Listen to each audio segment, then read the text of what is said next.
The U.S. Energy Information Administration forecasts that members of OPEC will earn about $323 billion in net oil export revenues in 2020.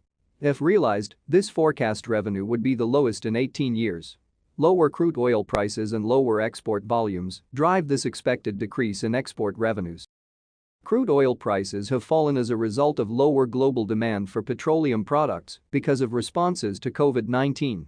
Export volumes have also decreased under OPEC agreements limiting crude oil output that were made in response to low crude oil prices and record high production disruptions in Libya, Iran, and to a lesser extent, Venezuela.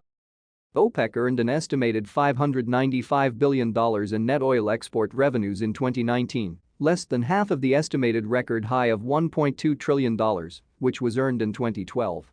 Continued declines in revenue in 2020 could be detrimental to member countries' fiscal budgets, which rely heavily on revenues from oil sales to import goods, fund social programs, and support public services.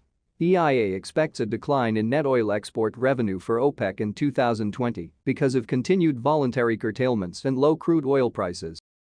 The benchmark Brent crude oil spot price fell from an annual average of $71 per barrel in 2018 to $64 in 2019. EIA expects Brent to average $41 per barrel in 2020 based on forecasts in EIA's October 2020 short-term energy outlook.